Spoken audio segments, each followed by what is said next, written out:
The rubber bump stops, 150,000 cars. You got your inside bump stop, outside. Inside again controls how far the brush comes to center line. Outside bump stop controls how far it comes off the side of the car. But if they're not worn, I'm not going to replace them. But if they're cracked, starting to wear, I'm definitely going to replace them. Replace the air assist cylinder. So the air. So we skipped this. We're coming back to it now. We're on here. Okay, we're just. We're not even doing that. Yeah. This is the same. But we're just taking Same each exact piece stuff. of equipment of the all-in-one Okay. combo unit and breaking it apart. Gotcha. Replace air assist cylinder every 200,000 cars. I've got some out there with 1.3 million on them that are originals. Rain day, take your iPad, air assist. That one's not leaking. That one's not leaking. That one's not leaking. I'm not going to hear it on a normal day, but on a rain day when I'm not washing any cars. Yep. Because all that's really going to go bad on those is you're going to start leaking air around the shaft or out of the back end. And you'll see with air cylinders, so with that air cylinder, we're putting air into one port, nothing on the other. That's because we're energizing, it's pushing out. When we shut it off, we're exhausting out of this other port when the shaft comes back in. Do you suggest moving those into the dry checks in the morning? Listening to the, run? Okay. They very, very, very, very seldom fail. Okay. So, the flipping wheel blaster, if you look, we have an air line going to each port on the air cylinder. That's how we're flipping direction. Extend it.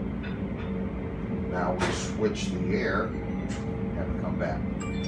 So, 2 ways to use the air cylinder. Change the hugger brush. So here we go. 250,000. If needed. Yep, got it. Okay. So, flex coupler maintenance, replace it every 300,000. Again, some of these have got 1.3 on them. What's the flex cover? Good question.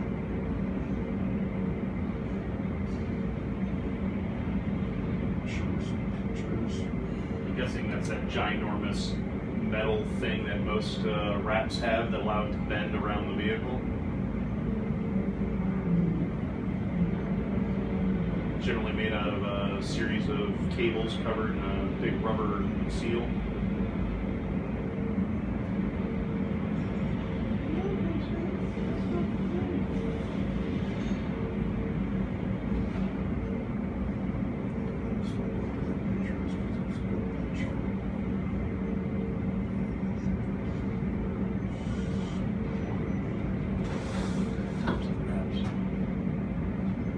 Yeah. There's one at the top. They're the big blue ones. It's like a big chunk of, I'm guessing it's actually metal with rubber around it. Big blue one at the top. Above the rubber. Yeah. See it? How it flexes? Yeah. I'm guessing that's the thing. That is the flex coupler. Okay. Go team. The only time I've replaced one is I had a little wobble in a brush, and I thought maybe it was the flex coupler because I had put a wrap and core on and rebuilt the motor cage and that didn't fix it. So. Did it fix it? No. Okay. What was wrong? No. So it still wobbles to this day? It did for a bit. It sort of straightened itself out. Yeah. Anyway, down south, we got pictures of a couple flex couplers that are totally sun rotted at UHMW. And I've never seen that. Nathan sent me some pictures. And actually, so that just goes onto the shaft coming out of the side of that wrap arm. And it was actually split on either side of that hole. So, again, inspect it, but don't change it if you don't need to. But that flex coupler allows that brush to go this direction, this direction, this direction, and this direction. But then that stabilizer shock limits the radical movement of that brush. And then the bump stops actually prevent it from going too far one direction or another and compromising the shock. Yep. Ramp hydraulic motor maintenance, 500,000 cars, the recommendation. So how am I going to tell if I got a motor going bad? We'll go look down there. So we got our stub shaft, which you guys are not very familiar with. Absolutely. We got 2 4-bolt flange bearings. Yep. That space in between there is an empty cavity. Yep. Grease, grease, grease, grease. If they over-grease, which they will, where does that go? Between. In between that empty cavity. So I get a shaft seal leak on a motor. It runs down through there. Oh, it starts showing up as a brown, orange, slimy mess on your stub shaft below that bottom 4-bolt flange bearing. Because that oil, hydraulic oil, is eating the grease. It's a very small leak, but then I would change that motor. That's a good sign. It is. That motor, it comes with, I think, a 1-year warranty, you know, from us. So if you change one, document date, document car count, don't throw it away, and get a hold of Tommy's. Probably Derek is the main guy who you spent time with yesterday. Yep. Say, hey, our motor failed. We only had it X amount of time. Yep. We run X cars on Yep. All right, Mitter curtain cloth recommended 200,000 cars. Okay. Not a guarantee, it's a recommendation. Got one customer called me at 120,000 cars. This strip Mitter cloth cost me $18. It's already freight. Okay. You might want to pay $18 to replace that strip. Inspect the hydraulic hoses, 100,000. Again, we talked about while you were out inspecting the hydraulic hose. It's a steel reinforced hose. I'm just gonna go, am I feeling any steel threads coming through? The ones with the most movement, like those ones with a bend rocker, you're looking for wear. If they're rubbing against each other, that's when you could have a problem.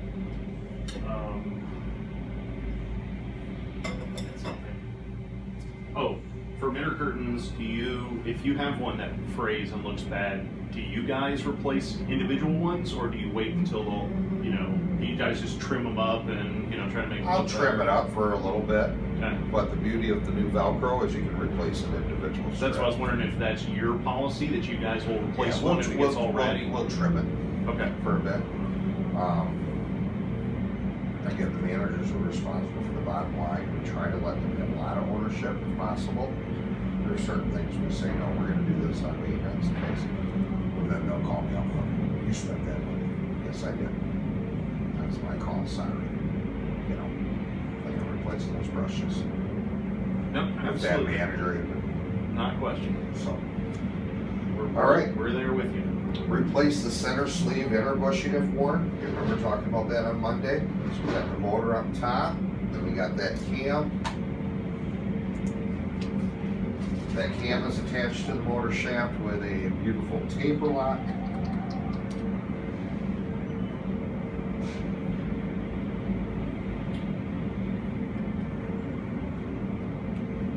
Great picture right here.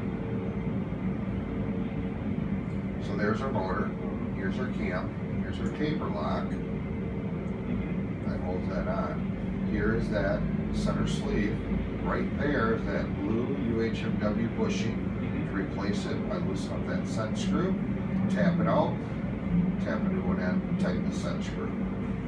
If I don't have this center sleeve up high enough on this camshaft here, it should be up about here, we'll wear it prematurely. When it starts to wear, you'll see a, because it's There'll be a hitch in its step. it's getting the oblong. Got it. So, again, ball and disc on the rods every 250,000 cars. You should be doing a visual inspection on that. Visual inspection. I am not doing them every 250 here, but they are getting done annually. So, Mitter hydraulic motor maintenance, again, 500,000 cars. So my wraps and my mitters, do they take tall motor or small motor? For your, sorry, which one? For your mitters? Wraps, Oh, mitters, wraps. which one do each take? I'm guessing based on the mass, both of those are the tall motor. Both of those are the tall. Which was the problem we had. Yes, we had put the the small motor on. Yep. Top brush we skip, do not have. Rocker brushes, grease weekly.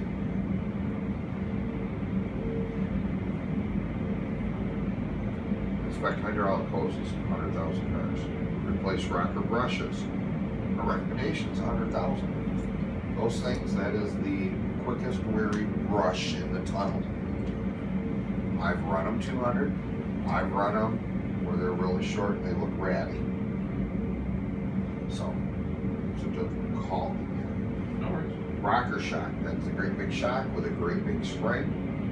200,000 cars. Do you remember what we talked about when you're adjusting a rocker tension, what we're looking for?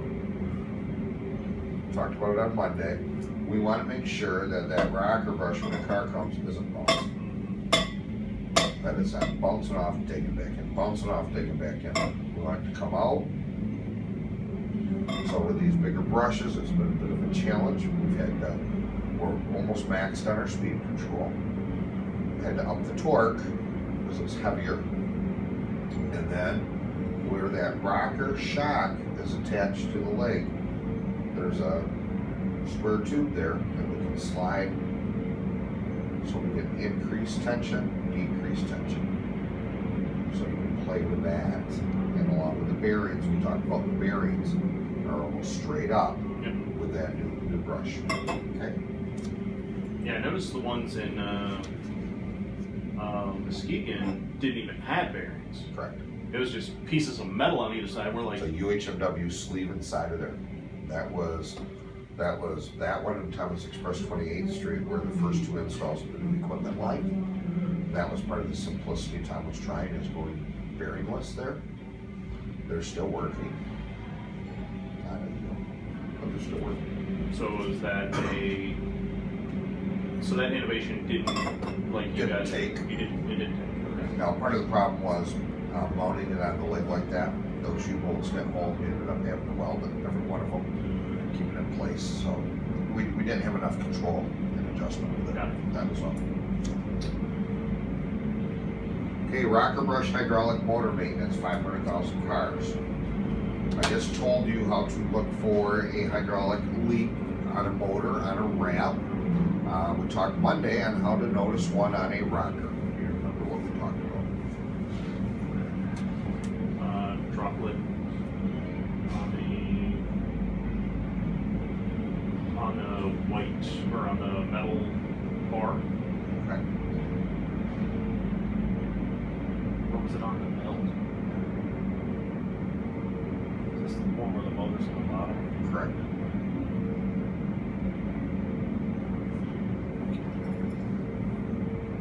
I recommend it, best practice for when you open the store. Checking on the belt Before. before you've done a wet nap. There you go. So we're going to come in and we're going to manually turn on our hydraulics. Right? Yep. Oh, shoot.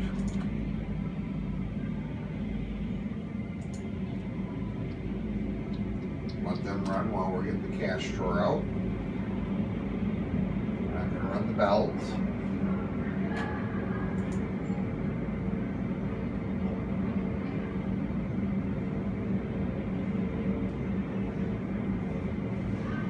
And then we're going to pull that rocker brush back. And we're going to look for droplets of red on the belt.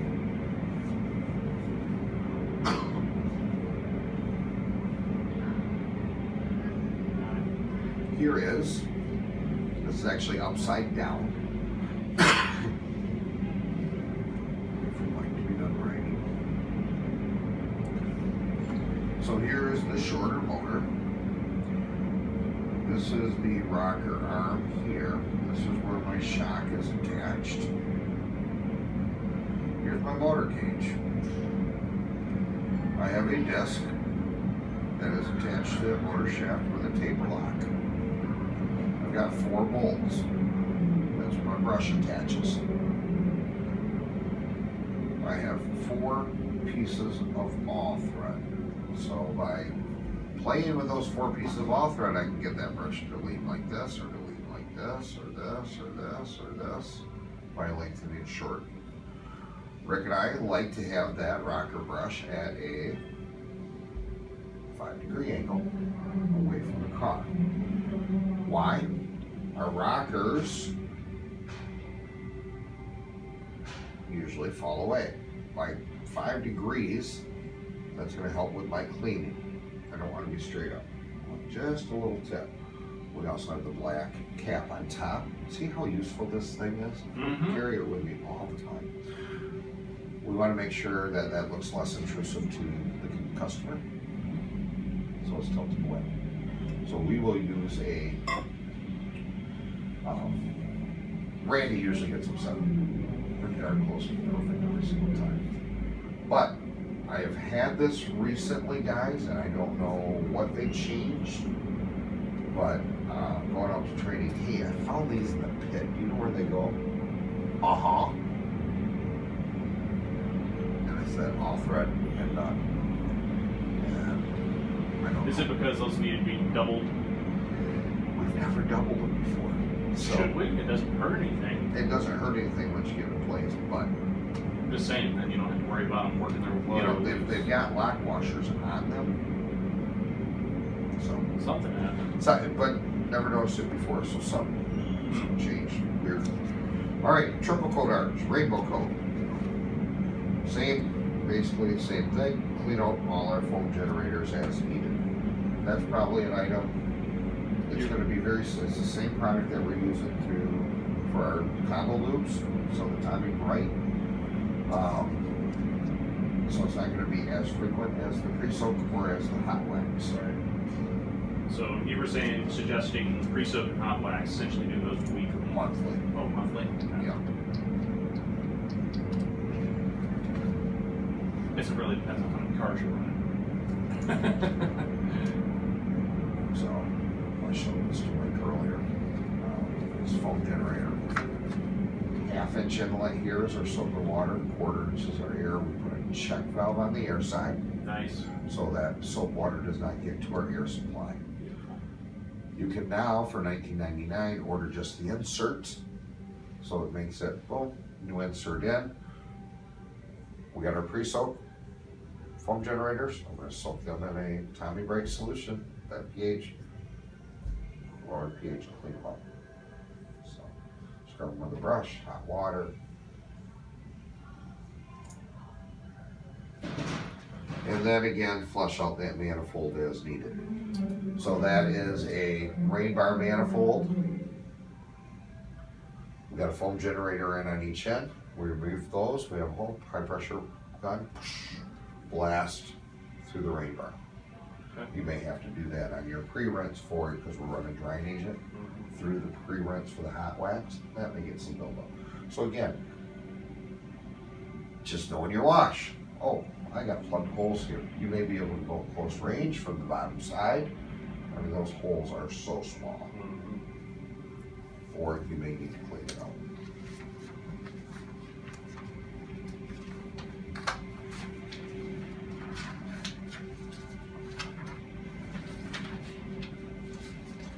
Reverse hugger should be the next. Inspect hydraulic hoses every 100,000. Hugger brush 250. Hydraulic motor 500. Simple. Yep. High pressure arch. You do not have. This one is a old oscillating. Okay. Flipping wheel blasters. You're going with the new triple thread, correct? Yep. So we don't really need to worry about that, or the swirling side blasters. We don't have triple thread on here, but it's basically cleaning out those. Those barrel nozzles? Yes. Okay. That's all it is, cleaning out. But barrel is there nozzles. anything that we need to be concerned about with the little piston, as far as inspection or? With the triple thread now, it's stationary. Oh, that's There's right, no that's flipping. right. I'm thinking, You're thinking the flipping wheel Yep, blaster. yep. All right. Rain-X /ice /slipstream foam generators as needed. Clean out the bottom manifold. So again, we got the whole manifold. I want to do this periodically on the drying agent. Pull the plug on the other end. On this end, right now we got a 90 on there going as mirrors. Pull those off. Blast through it. Not as bad as it used to be, but we used to. Gosh, I forgot what kind it was, but I would get like gummy worms and everything. I was gonna say hot wax. I So think- it's pretty bad. And I think it was a few generations ago, drying agent. that we have it with. We used to have your guys' red. So we used to actually, at our Hendersonville location, we did the 3 separate already pre-mixed drums, and the red would gum up our hygrominders. Like continually. Like our guy would be like, and there would just be like gummy worms from your guys' red, and it was just like, yeah, I mean, it was bad in there. It's interesting. I don't know why, Yeah. but it was consistent over the 2 years. It was like a weekly thing. Go in there and clean out the gummy worms, essentially, of the red. Just red. The other 2 colors didn't do it. Just red. Something with a dye package, who knows? So, Alright, hanging rinse manifolds, clean or replace nozzles, so that's anything slipstream, dry anything down there. Rain bar for the waxes, flush out the manifold, 300,000 cars. Spot free, clean or replace the nozzles, 300,000 cars. Daily, you're going to be looking at your nozzles, you're going to be cleaning them out. Each nozzle, are you familiar with that, is gallons per minute and angle of spray. So a 10E80, put a decimal in there, is actually 1 gallon a minute with an 80-degree fan. A 10E40, 1 gallon a minute with a 40-degree fan. 10E65, 10E25, 05, E80, 05, half gallon per minute, 80-degree fan. They are now, for some reason, all the nozzles are gray. You gotta look at the numbers on them. They used to be, but color coded to some degree. I could sell 4 blue nozzles and they'd all be different. Huh. You know, like a 10E80, 10E40, 10E65, 10E25. So we just need to make sure we train staff if they're cleaning out a nozzle. So now, because that nozzle is set to a gallon per minute and a degree, we're gonna make sure we do not take a paper clip, anything larger, clean it out. I love to try and tap it first. We will use a torch tip cleaner, which is very, very fine. Try to poke it out. People will use air. We don't use air. or your face. Blow it. Yeah. Try that as well.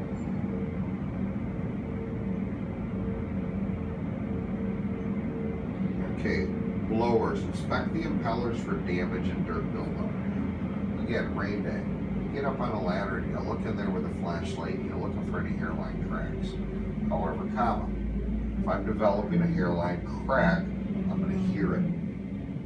It would be like a transmission shutter on either start up, or ramp down.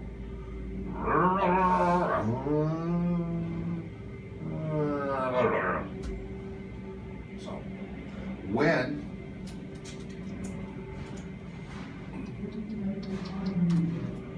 you need to ever replace or order a blower impeller,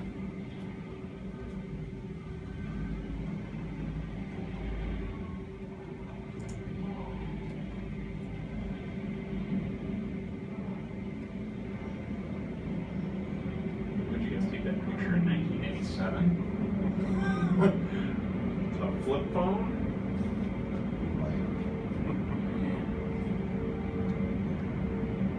I almost expect to see some like guys with horn-rimmed glasses on the sides wearing lab coats. It's like something on a shovel. So you sell the impellers by horsepower of motor? yeah, this 40 horse. Yeah, it's a pause.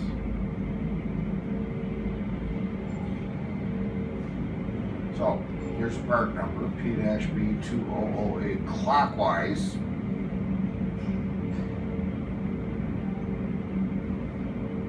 P-B2008 counterclockwise. Okay, so when you order one, it's going clockwise. So it's going to come clockwise and it's going to shoot out the nozzle. So Or driver's side primarily is going to be your clockwise, your This one. counterclockwise are going to be your passenger side. this one right here, and this clockwise. Okay. These here are counterclockwise. I like it. Inspect U-bolts, mounting plates, nuts, and bolts. So your blower, a little more drawing, really good at it. Here's my arch. car wash dictionary. Yep. Here is my blower plate, my motor. This motor with a bolt through here, a bolt through here.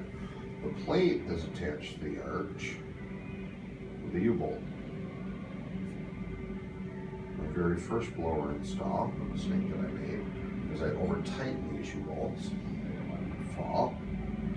And I bent my mounting plate down to the arch. When I did that, I created stress on those there, on my motor bolts. I'm up to now grade 9 bolts at that location. So when I talk about inspecting, we're going to snug these, make sure that thing hasn't shifted, that type of thing. We're going to inspect these. We're going to inspect these. We just have to notice if they go, oh crap, there's only one bolt left in that motor. None of them, the other ones cracked, part of it had fallen out. The bolt was still in from the top, so it wasn't shifting, but it could have fallen off. Yeah, That would have been bad. we've replaced a motor on one of ours in Hendersonville, 15 horse motor. Getting that back on should have been done on the ground. That's all I'm saying. As far as putting the impeller back on, for us, because of how Pico's had theirs, Oh, theirs are just like on the back. I mean, it's going straight in. There's no. I will take ours apart if I'm going to do it.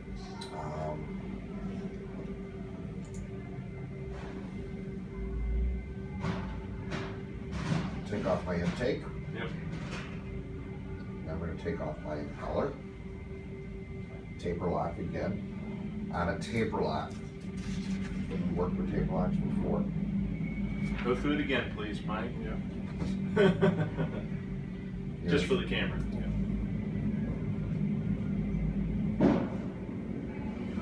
My taper lock is tapered. It's usually cut on one side where it's open. So we put the impeller on, the motor shaft, then we line up the taper lock, it's keyed, the shaft is keyed, and the impeller is keyed. So you're lining up basically the 3 keys, slide it in. I put in 1 bolt, 2 bolt, 3 bolts. As we suck the taper lock into the impeller is slightly tapered in the center. It swishes down around that shaft of that motor, which is what keeps it on. To remove it, I'm going to remove the 3 bolts. I have 2 holes over here. Those are my back outs. So I'm going to take 2 of these bolts, put 1 in here, 1 in here. I'm not going to use an impact because I will break the bolt. Even though it's a grade 8, I'll break it, I guarantee it. I'm going to go with a ratchet, torque, tighten this one, this one, this one, back and forth, back and forth, back and forth. PB blast it if I have to. If it's been on there for a while, I'll do that before I even start. Let it set.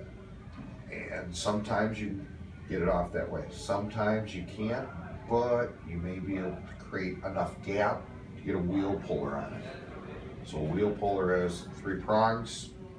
Now you use an impact, hook the prongs behind the flange. If you get them in there, behind the flange of the taper lock, and then with an impact, which will extract it out. If you can't, this isn't working, and you don't have room to get your wheel puller behind there. Now you're actually going to start beating down the impeller, put a block of wood across the front of the impeller, and start trying to knock it off the flange. Off the this guy.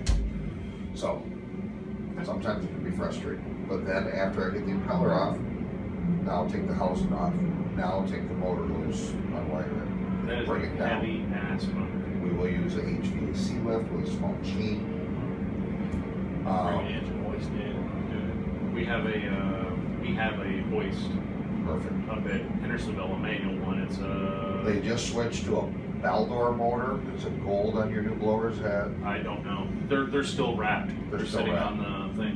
The eye hook on top is not as strong as with the Wakes. Okay. Ripped my broke one. Oh. So, is that a new site that we're What helping? use is it to put those on there? Yeah, You can't right. use them. So, then we'll strap her out. You know, strap it to the chain. So, alright. Blowers. Tire blades. Tire gloss. Grease bearings. 1 pump. Per week. 1 pump per week. And the other thing we put down there.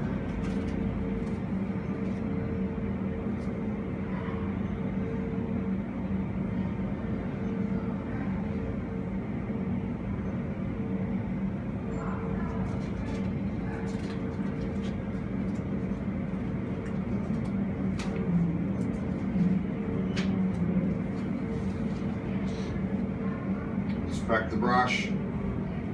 25,000 cars, the number of cars that have purchased it, not just total car count.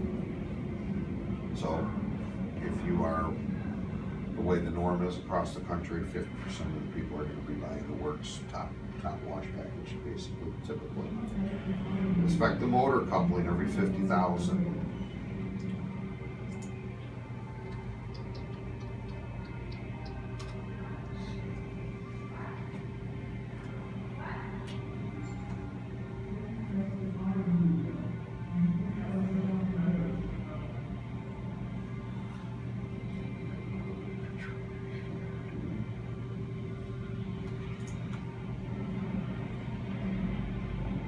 Now, is this using the big motor or the tall motor or the short motor? This one you can go either or. If you get the tall motor, short motor, you're gonna get, Nathan believes in higher RPMs, better application. Okay. Right now, we have got the tall motor, they come standard with the tall motor. Okay. All right, this is the aluminum coupling, so it's split. Bolts go through here. This is a tire brush shaft, stub shaft, as they call it. Is it the same? It looks a little shorter than the standard stub shaft that's hanging. Total a lot shorter. Okay. It's not keyed either. Okay.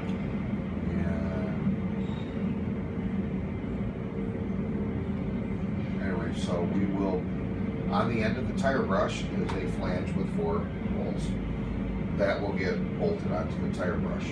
The way I used to change a tire brush is I would unbolt that, and then I get 1 hole, started with the brush, 2x4, get another one, and then try and do that. Rick says, Michael, what are you doing? That's stupid. Do it this way. We will now build up a tire brush with new stub shafts on the end, with new shaft bearings. Just swap the whole thing. And it's 2 bolts for each bearing. You have to play with this a little bit, because the reason this thing is so important is this stub shaft is a different diameter than the motor stub shaft. So that mates the motor to the stub shaft together. So when we talk about inspecting that, because it's aluminum, you're gonna be looking at that. Replacing the shocks every 75,000 cars. We control how this brush comes out to the vehicle with gravity and with air pressure. So with gravity, we're talking about the pillow block bearings again. Just like with our wrap, we want to add weight to the brush, we're going to push the bottom bearing out. With the rockers, we talked about keeping the bearings up straight. Our goal with tire gloss is when that brush comes out, I can fit a sheet of notebook paper underneath it. We want it as low as possible. We have the angle out, it gets a little tweaked. But we can adjust those bearings up of the arm here. When I adjust them, that brush will fall out quicker. I really don't want to use more than 15 pounds of air pressure to push them out. So we have that solenoid valve 2 ways. We're retracting at full pressure, whatever we have coming into our detergent pod. And then when I turn on the output, now I'm going out, and that's when my air regulator will say 15 pounds. If we push out at too much air pressure, we're going to prematurely wear the brush. It looks like on the tire shine unit that we have at Spring Hill, which is on an angle, right? It appears as though the tire gloss, essentially because of gravity, finds its way down to the very end, and then just there's a big old pile of it. Is there something that can be done to reduce that? Yeah. We tried to. Here's the manifold. Yeah. I mean, can you reduce the pressure of it towards the end, and then? Well, so this is how we're delivering the tire gloss product. Yep. I'm guessing one flow jet per side, or do you have them two? I don't know how they installed. They either Okay. did front half, back half, or driver's side, passenger side. It's one or the other. Again, a volumetric graduated cylinder for tire gloss, we'd like to be at 60 milliliters or below total. 45 to 60 is our goal. So we can accomplish that two ways. Air pressure going to the flow jet. So one theory is, I'm going to turn the pressure up high. I'm going to turn it on for 1 second. Push. Okay. We like to, you're going to probably be around 30 pounds of pressure. I like to do front half for about 3 seconds, back half for 2. Right in that range. As long as I'm getting 60, 30 mils per side. So it's a little finesse, but once you get it, now you got your settings. And you were saying the front half, sorry, one more time. Front half is Front half typically 3 seconds and about 25 to 30 pounds of air pressure.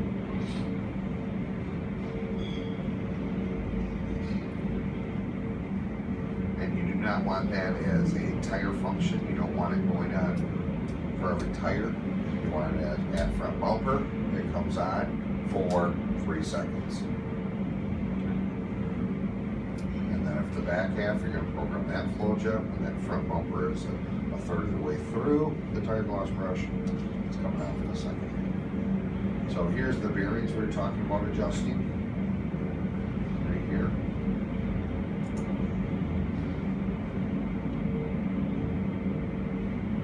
So as I adjust those bearings, that's going to create that fall. And these are the same shocks that we have above the wraps, right? Correct. You have an air cylinder here, which is retracting and slightly pushing out, and here's the shock. So with this, if that brush comes out, hits the tire and bounces off, that shock gets blown. You may not see it. If your air pressure is too high, though, you may not notice it. So.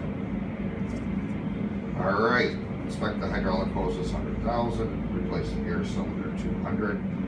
Best practice is every night, they high pressure out the tire gloss brush, they high pressure the manifold, lift the flap, clean the manifold. They may even take a Scotch-Brite pad, go over it. Because the product we're currently using, again, we're R&D all the time, working on different items. It's almost not quite as bad, but we'll get like Elmer's glue, especially with the blowers, overnight, get that little skin over it. So we want them to clean it up very good at the end of the night. And yes, all this stuff has been gone over with Ridley and with little James. He was here. Understood. So whether you guys implement is up to you. Again, I'm just making sure we have all the information. Yep. So we can document it and, you know. High pressure pump stations, we're seeing the oil in the pumps every 100,000 cars. We're seeing the specs from the manufacturer. Inspect the float valve, 100,000 cars. Tankless pump station does not have a float. So, in our 2 tanks upstairs from our RO system, we've got our pure water, spot-free water, and we got our reject water. In our spot-free tank, we have 2 floats. We have a low-level float and a high-level float. If we run out, really busy day, the unit can't keep up, we run out of water. That low-level float is going to say, hey, Mr. RO, we're out. So it's going to shut the machine off. It's going to open up a solenoid valve and go into bypass mode. Bypass means we're just going to use city water straight out to the spot-free urge. When it's too high, it's going to say, we're full. Then we have a reject tank. On our reject tank, we have an overflow, but we also have a float valve in there. It is called a Job float valve. It works just like a toilet float. Need water, it's high enough, big old yellow ball on there, shuts off. Again, the first week, you can take that picture without taking the whole thing off. You can twist just the front off, and there is a little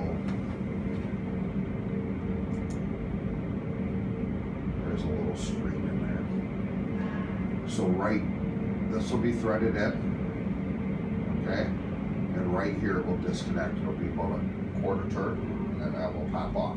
Make sure you shut off your water to it first, but there's a little screen inside there. So you can adjust by adjusting this ball how high you don't want the water to come up. So if we're not producing enough reject water, we're gonna fill it with city water. So you're saying that screen that's inside that float needs to be Just after we open, get it checked once. okay. So after that, it's not a maintenance task. It's not a maintenance item. Okay. What can happen though, again, we're in your tunnel, I'm walking in the tunnel, I'm walking in the back room, trying to do it every hour. Oh, my Joe float's stuck, my tank is overflowing. Oh, my drain can't keep up with it. Oh shit. Okay? There's undryness in the dry equipment room. Correct. A mechanical valve has failed. So, inspect the hoses every 100,000. Replace the belts. You have no belts on your new unit because you are direct drive. That's what I'm talking about. So with that direct drive, I haven't looked at it yet, but I'm assuming it's going to be a Lovejoy coupler, just like I think they showed you at Mesquite yesterday. Yeah, that was good to see. So that's definitely a recommended item. Okay. Electric motor grease, TBD. See manufacturer spec on running hours and grease type. Check with your electrician. Check with the manufacturer. Okay. So I had one manager came here for training. They called and they complained that their all-in-one it was shot. There was grease everywhere. The bearings were bad. They're throwing grease on when I got there. They've been greasing it once a week. One pump once a week. Yeah, you just wrecked your electric motors. We talked about this on this sheet. You see the spec. You grease the car wash equipment once. Now, are you guys going to provide us the spec sheets for those motors? No, I have looked on the WIG website. I can't even find it there. So my electrician says, yeah. Okay. I'm just telling you. No, I got it. I'm just saying, but it's We don't grease them. Okay, that's all I was looking for. Would I get more life out of them? Maybe, but Yeah. I'm not having a problem with short life. Hydraulic power units. Inspect all hoses every 100,000 cars. Test the low level float monthly. Remember that silver float in there? You depress it, you're gonna get an alarm on your iPad. You're just gonna have to go in and clear that alarm. Go to the alarm page, there's a button on the left, act. Off, acknowledge all.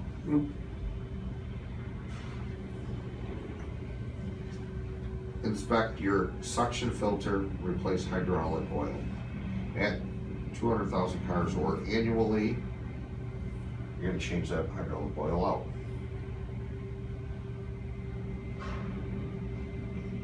We suck it out and we'll bring it to a oil change place. They'll recycle it. There's a recycle center in town. All the O'Reillys do. O'Reilly's do. But you can only bring them 5 gallons a day. They have a limit on how much you're allowed to bring. So what we'd end up doing is we kept a 50 or a 30-gallon drum that we would offload it into, and then we would put it out on a daily basis. Well, when it got close to full, into 5-gallon buckets. We'd take the 5-gallon ones over to drop them, and they allow you to dump them and take your bucket back. Perfect. So we would just keep doing that. But there is a suction filter in there, and basically you're gonna clean that. Just a low one? Yeah. Where are those? Yeah, Those are- yep, okay. it's inside your hydraulic tank. Got it. It is a metal type filter.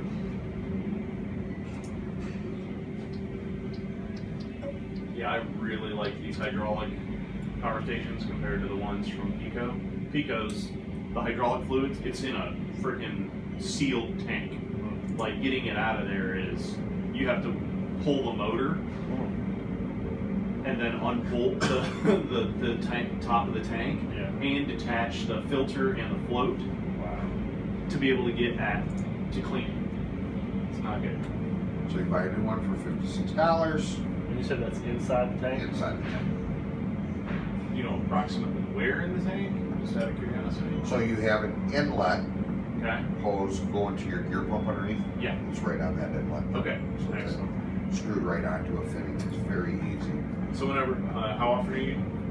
Annual, 200,000. So whenever we're emptying it, just plan on freaking swapping the filter. Yep. Got it. $6. Yep. I mean, we shouldn't have a whole lot of contaminant action going on with these because of how smart it is with the, hey, if it senses that there is a small leak, it's shutting down. Correct. And if that's the case, I mean, our Pico one would get contaminated every time we would blow a line. Because there would be water. Ours were all in the pit, Pico style. So if they're in the pit and you've got, you know, water and stuff in the trench and everything like that, as soon as that line would blow, guess what? The water's getting sucked in, contaminating your hydraulic fluid, which sucked. That sucks. It did suck.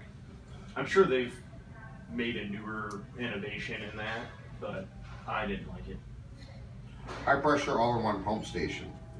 100,000 cars, replace the oil, clean out the Y strainer on the 3 horsepower rinse pump. We said monthly. Talked about it shortly after opening. You may get a lot of, we talked about, it looked like fingernails in there. Inspect the hoses, 100,000, replace the belts. You don't have. Conveyor hydraulics, don't have.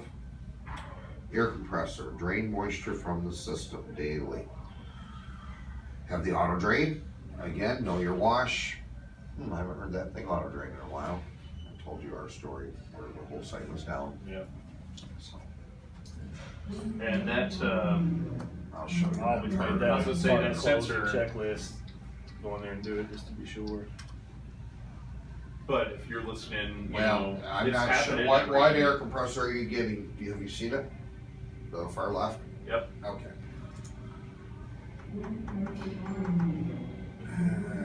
This is an Atlas, and it might not. We I have, mean, it's got 2 motors, is all I'm saying. is it It's green or like- gray? I think. So, It's either ours green or is a gray. champion.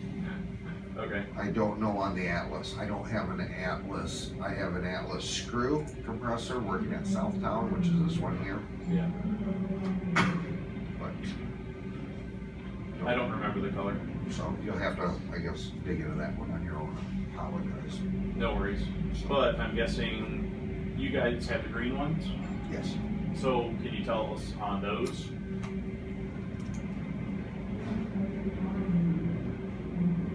Right here is the auto drain valve. Okay. You will get crud built up.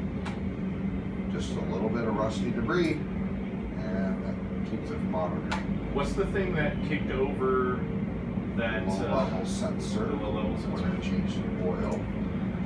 Oh. Right there. It's right here. Low level switch.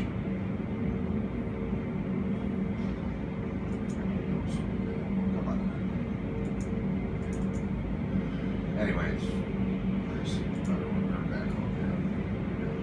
See that? That's a spring right there. So it's just low level switch and click, we're done. But we've had these fail too, which is why it's not our number.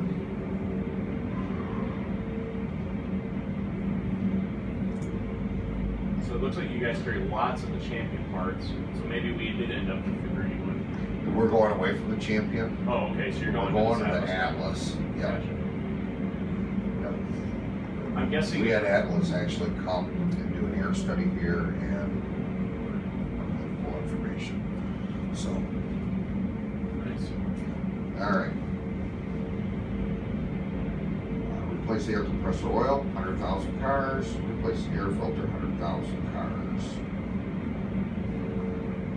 First time I changed the air compressor oil, I forgot to turn it off. They get kicked off.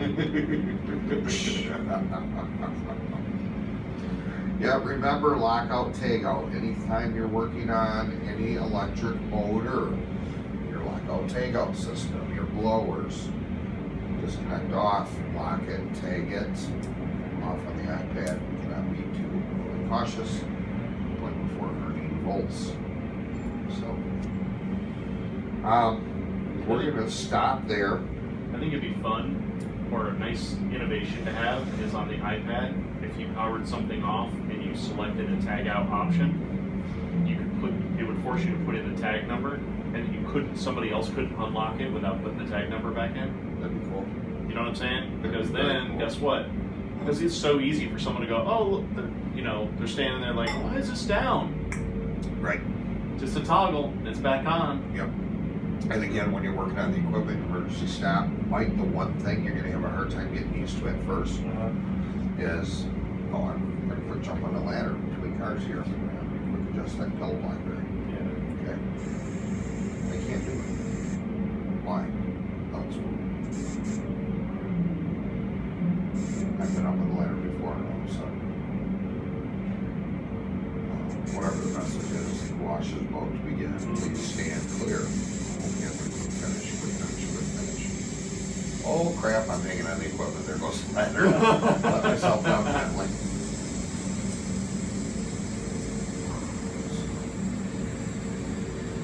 Alright, so we're stopping right before we get to To the reclaim. So we're gonna do the reclaim, the RO. Yep. Stop your video.